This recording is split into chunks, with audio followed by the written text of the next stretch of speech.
अशोक वानखेड़े जी, चूंकि तकनीकी समस्याओं की वजह से आज आपको देरी हुई है, और डिजिटल इंडिया के दौर में तकनीकी समस्याएं आती है तो ये अपने आप में सरकार के कम से कम सबसे जो पेट प्रोजेक्ट है उस पर ही सवाल खड़े करता है। खैर, उसको छोड़ते हैं। ये मुझे आज कहीं ना कहीं लगा कि शरद पवार ने बेजान दारूवाला के प्रोफेशन में हाथ डाल दिया है, बेजान दारूवाला के नहीं रहने के बाद। क्या आपको लगता है कि शरद पवार के इतने बड़े दावे करने के पीछे आधार क्या है? आप म्यूट हैं। अभिषेक जी, देखिए, अब शरद पवार जो है विपक्ष में आए हैं जी। और विपक्ष ये तो नहीं कहेगा कि ये सरकार 2.5 साल पूरे करेगी। ये अपेक्षा कैसी रखते हैं आप?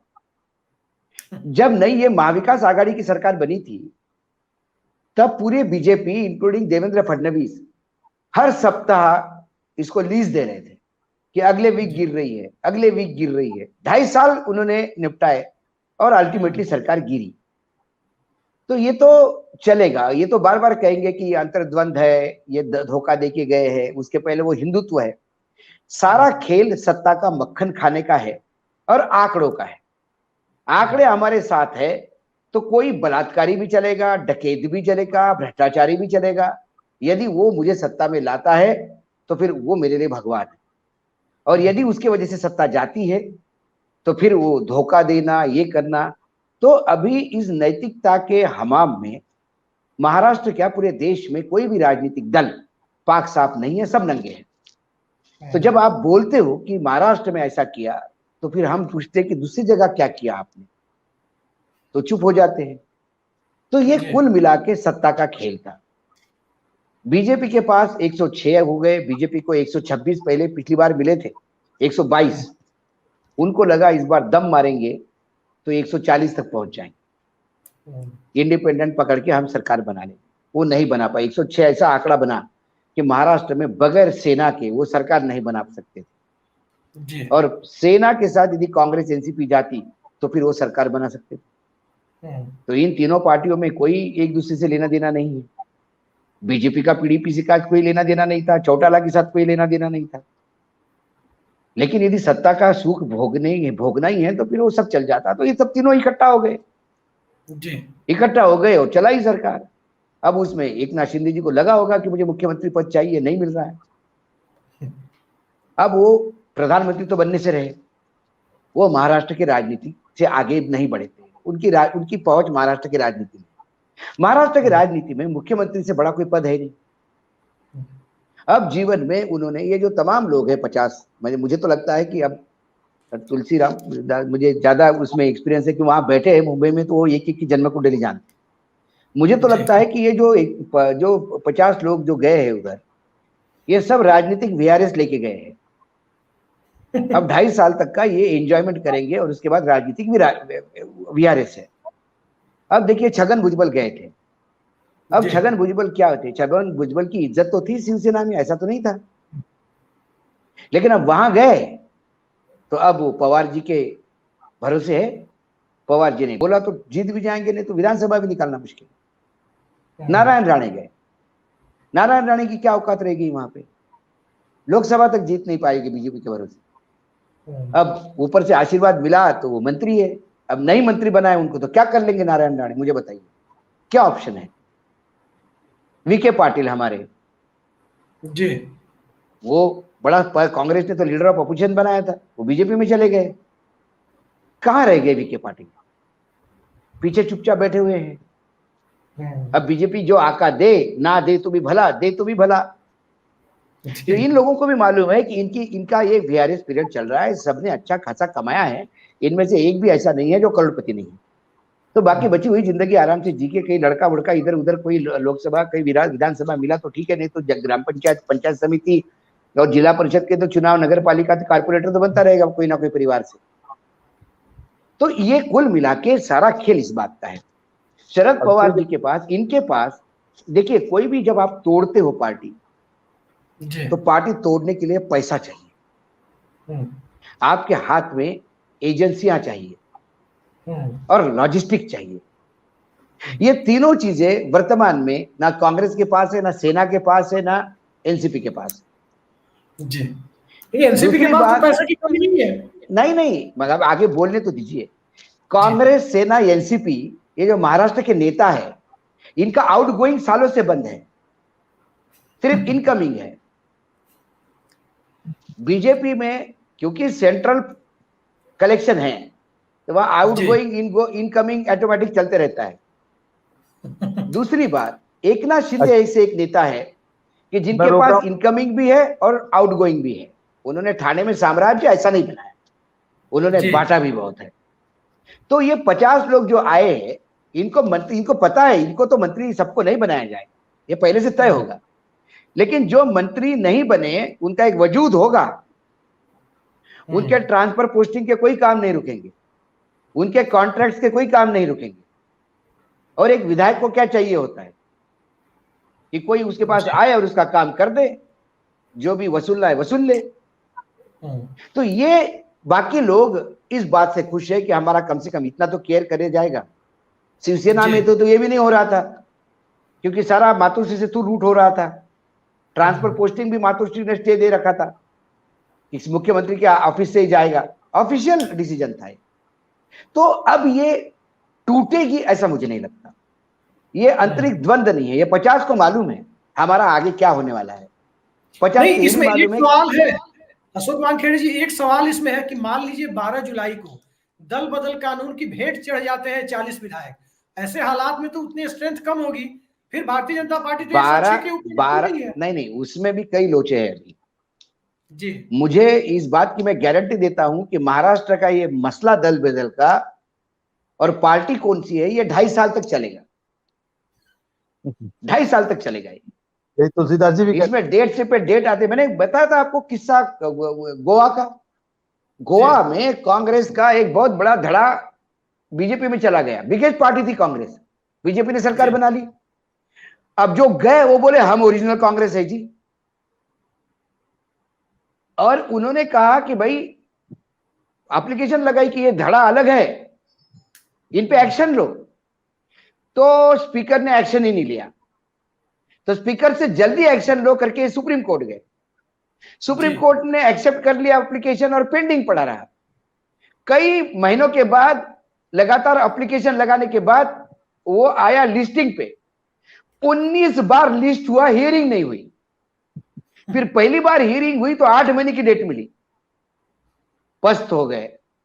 वो अंदर ही रहे, पूरा टेन्योर खत्म हो गया। जो मंत्री बने उन्होंने मंत्री पद भोगा, और उसके बाद वो इशू खत्म हो गया, हाउस सदन खत्म हो गया, नए चुनाव हो गया। अब बीजेपी का जो बेसिक गेम प्लान था शिवसेना को खत्म करना, अब उन्होंने इस बात पे लाया कि शिवसेना 2 हो गई। पहला प्लान का पहला पड़ाव। अब दूसरा पड़ाव होगा, इसका सिंबल फ्रीज करवाएंगे। उन्हें भी पता है कि शिवसेना की मान्यता इलेक्शन कमीशन से शिंदे गुट को दिलवाना बहुत टेढ़ी खीर है, इसमें टाइम लगेगा। लेकिन सिंबल फ्रीज करवा के आने वाले नगर पालिकाओं के चुनाव में वो शिवसेना को डैमेज करने का प्रयास करेंगे। क्या संभव है आजकल व्हाट्सएप और इसके जमाने में किसी को पता ना चले किसका सिंबल क्या है? पुराने सिंबल बहुत मायना रखता है। आज भी अपने देश में सब लोग, अभिषेक जी, वो नहीं है कि जो आईएएस की तैयारी करते हैं आपके जैसे, ना सब लोग ये है कि वो जो टीवी पे अपने कार्यक्रम देखते हैं।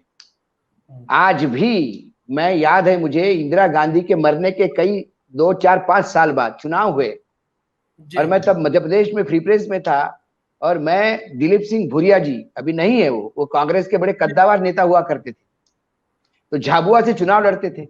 तो मैं एक दिन उनके साथ गया प्रचार में कवर करने, तो वो लोगों को बता रहे थे कि अम्मा ने बुलाया है, अम्मा ने। तो मैंने कहा किस अम्मा की बात कर रहे हो? बोले इंदिरा गांधी की, और इंदिरा गांधी के पोस्टर उनके साथ लगे हुए थे। मैंने ये अम्मा मर गई मालूम नहीं? अरे बोले कौन बताएगा, मर गई मालूम है तो वो तो गड़बड़ हो जाएंगे, उनको सिर्फ अम्मा मालूम है, ये अम्मा का सिंबल है। और इंदिरा गांधी ने बुलाया है तो भेजते हैं, बोले वो अपनी कुछ औकात नहीं वहां पे। तो हमारे यहाँ आज भी सिंबल पे चुनाव लड़े जाते हैं। हालांकि शिवसेना का सिंबल शेर है, वो शेर से ज्यादा अपने आप को ऐसे ये करते हैं, लेकिन वो इलेक्शन कमीशन में रजिस्टर नहीं है। तो कल एकनाथ शिंदे ने भी शेर लगा दिया तो तुम मना भी नहीं कर सकते हो। शेर फ्री फॉर ऑल है आजकल, बेचारा हो गया, वो तो जंगल में भी नहीं रह पाता, और बाहर भी अभी शिवसेना ने लिया तो उसको अब दूसरी जगह जाना पड़ेगा, उसका भी स्थानांतर बार बार हो रहा है। तो अब ये पॉलिटिकल सिस्टम जो है ये मजाक हो गया है। और ये ऐसा नहीं कि पहली बार बीजेपी ने किया, मैं तो बीजेपी को दोष भी नहीं देता। भोईटी जी मेरे से ज्यादा शरद पवार जी को जानते हैं अच्छी तरह से, उनको पता है ये तो जो ये जो कीड़ा लगा है ना महाराष्ट्र की राजनीति में, ये माननीय शरद पवार जी की देन है जी। तोड़ फोड़ करके इधर से जोड़ के उधर से जोड़ के सत्ता का नंबर गेम ये उनका है। लेकिन कई बार क्या होता है, अच्छा तैराक वहीं डूबता है जहां पानी कम होता है। अब ये तैराक बहुत वर्ल्ड क्लास तैराक है हमारा, लेकिन इस बार डूबा वहीं जहां पानी कम था। तो वो खुद डूबे हैं और उद्धव ठाकरे डूबे हैं। नहीं नहीं, देखिए जो शरद पवार के साथ जाते हैं वो अपने रिस्क पे जाए। शरद पवार के बस में जो भी बैठते हैं उधर अंदर लिखा होता है कि अपने पॉलिटिकल करियर अपने रिस्क पे आ जाए। हमारे बस का कोई अधिकार नहीं कि तुम्हारा पॉलिटिकल करियर हम संभालें। तो ऐसे कई लोगों के पॉलिटिकल करियर खत्म हुए हैं शरद पवार के पास जाके, शरद पवार के लिए काम करके। अशोक जी से, हाँ बोलिए बोलिए सर।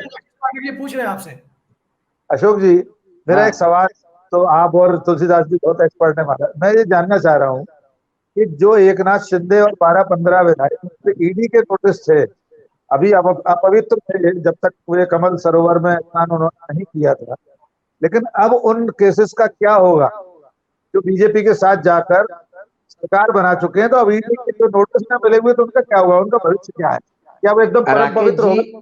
राकेश जी आप बड़े मंजे हुए पत्रकार हैं और आपको ये पता है 2014 के बाद यदि आपने गले में भगवा टांग दिया तो ईडी से इम्यूनिटी मिल जाती है, ये पता नहीं आपको शायद। हमारे यहाँ कई नेता ऐसे हैं जो वर्तमान में बीजेपी में है जिनके खिलाफ ईडी का नोटिस है। हमारे यहाँ वो सबसे बदनाम बिल्डर पूना के संजय काकड़े राज्यसभा में थे, ईडी का नोटिस मिला, बीजेपी के साथ हो गए, फिर उनका टेन्योर खत्म हो गया, उनको लगा फिर ईडी तकलीफ देगी तो बीजेपी के राज्य के उपाध्यक्ष है। हमारे यहाँ जो वर्तमान में एमएसएमई मंत्री है उनका भी ईडी का चक्कर था।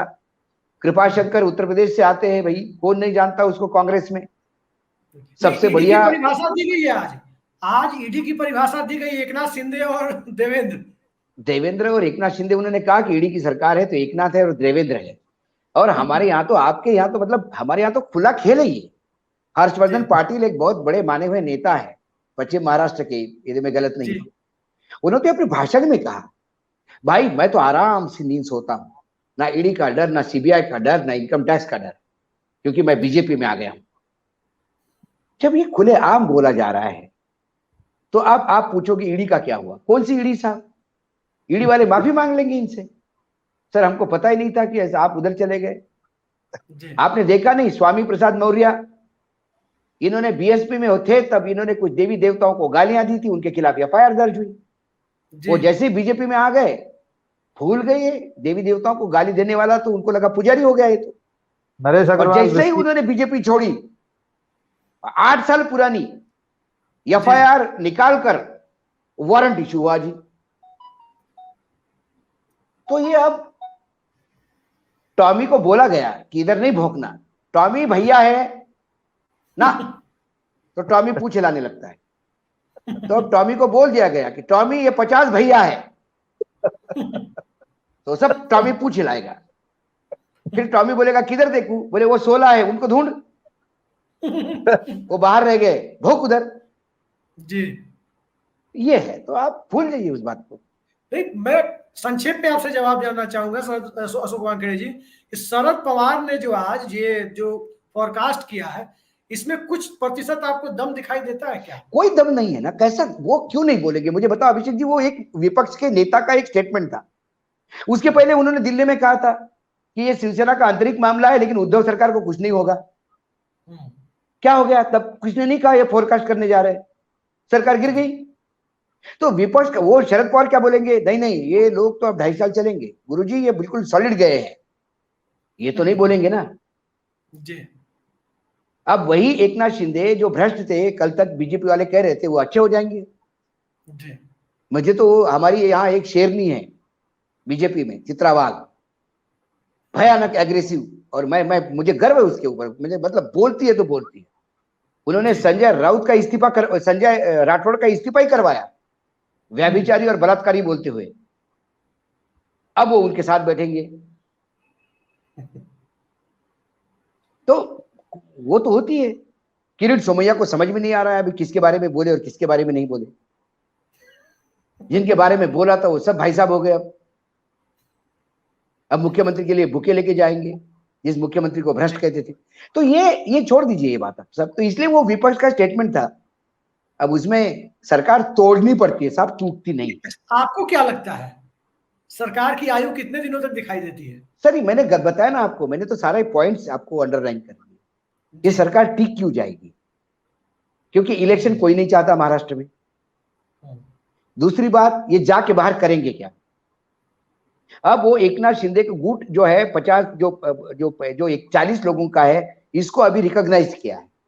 अब उसमें से 2/3 निकल के जाने होंगे जी। और 2/3 निकलेंगे नहीं, 2/3 निकलेंगे तो मंत्री भी जाएंगे। तो मंत्री क्यों जाएंगे भाई? वहां जाके क्या करना है? वही उद्धव ठाकरे, वही नार्वेकर, वही प्रभु। पहले उनके चरण छुओ, पहले नंदी बैल और भैरू बाबा की पूजा करो, फिर भगवान के दर्शन करो। और भगवान तो कुछ नहीं मांगते, बाहर नीचे चढ़ाना पड़ता है। यहां तो कम से कम एकनाथ शिंदे डायरेक्ट भगवान मिलता है, सीधा स्ट्रेट फॉरवर्ड। बड़ी बात आपने कह दी है कि यहाँ डायरेक्ट भगवान मिलते हैं। वैसे जेपी तो नड्डा ने इनको जाने का कारण नहीं, इनको तोड़ने वाला कोई सामने नहीं, इसलिए सरकार टिक जाएगी। हाँ, यदि बीजेपी ने चाहा कि हमें गुजरात के साथ ही चुनाव करवाना है तो बीजेपी तोड़ देगी। बीजेपी के तो हाथ में कठपुतली सरकार रही है जी। और देवेंद्र फडणवीस को डेप्यूटी चीफ मिनिस्टर बना के दिल्ली ने बता दिया कि सरकार की डोर दिल्ली के हाथ में होगी। जी, निश्चित तौर पर बड़ी बात आपने कह दी है कि जब सरकार की डोर दिल्ली के हाथ में होगी तो भला दिल्ली क्यों चाहेगी कि ये सरकार ना चले।